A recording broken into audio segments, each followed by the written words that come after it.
Welcome back. For the first time, we are directly hearing from Minnesota Senator John Hoffman about the shooting that rocked Minnesota this summer. It was the beginning of one of the most horrific nights of political violence this state has ever seen. Until now, Senator Hoffman wasn't ready to tell his story, but he did to our Jana Shortle. 644, code 3 in Champlin. You want to go back to June of last year? Yeah, we can. I was just sitting there in my green chair, and I fell asleep, like you do when you're, and Yvette, she went upstairs and, she was upstairs sleeping. I was in my green chair, and at 2 a.m., all of a sudden, bam, bam, bam, bam, bam, I hear this pounding, and I could see red and blue lights outside my window, and open up, it's the police. And I'm like, what the hell? And I, dummy me, I opened the door, flashlight in my eye, and starts quizzing me on who's in the house. And I could see the car with the lights, but he had a very heavy flashlight in my eyes. He finally, after he was pointing the gun to my daughter, I looked and I could see the mask, and I said, "You're not a cop." And I slammed the door on him.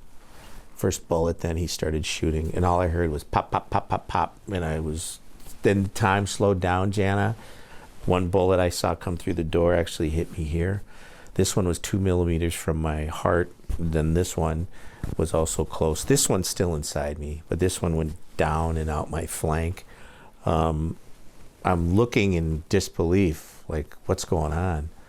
I then fell down after, 9 bullets. I 10 if you count this one, as I was falling backwards. And then Yvette went over on top of me, and she starts pushing on the guy.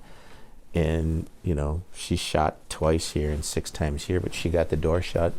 And then last thing I remember was the nurse, the ER nurse, when I said, "Take us to Mercy," and her face got right in front of my face, and she said, "We got you, Johnny."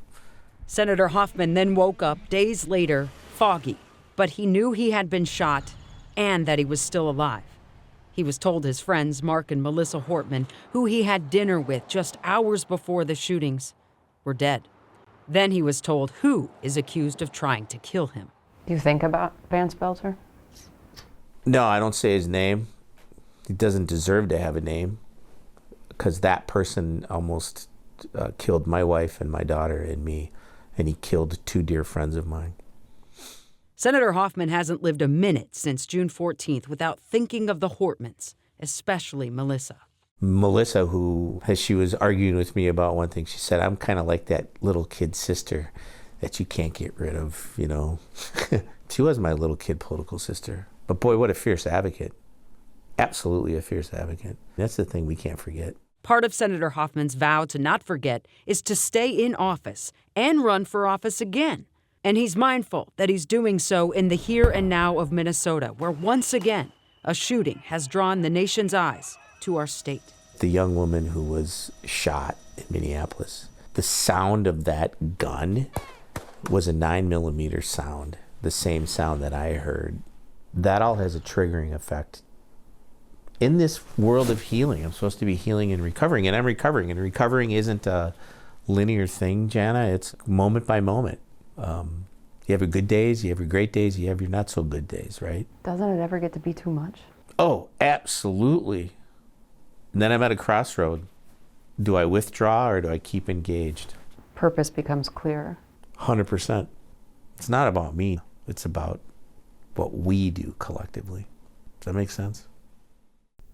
We are just 16 days out from the Winter Olympics, and the journey to Milan for some athletes is running through the home of the Minnesota Vikings. The NFL facility made to train football players is now being used to help curlers from Team USA.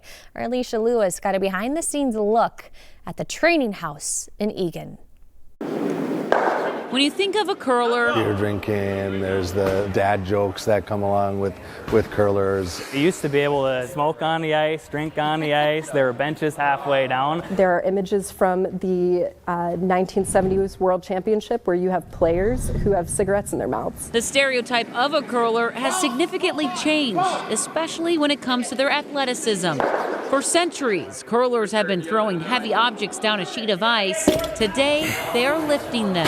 We have about 22 to 25 athletes in the Twin Cities that train here with us. Here at the Training House, a training facility for elite athletes and home of the Minnesota Vikings. Hey, come back with a glute. Yes, Okay. football players and now Olympic curlers. I'll be next to me and, about to grab like a 40-pound dumbbell and they come and grab a 100-pound and I'm like, maybe I'll go up a little bit and grab a 50 or something. So I guess it helps, makes me push myself a little bit more. They're giant. They're just you just want to get out of their way so you don't get run over.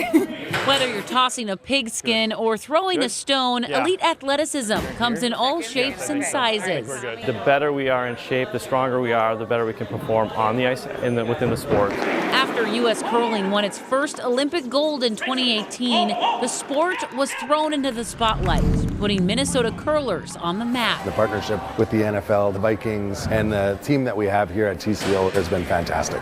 Minnesota is definitely the place to be. Midwest is the place to be for curling. For athletes who are just trying to push to the next level, there's just resources out here and, it's just unmatched anywhere else.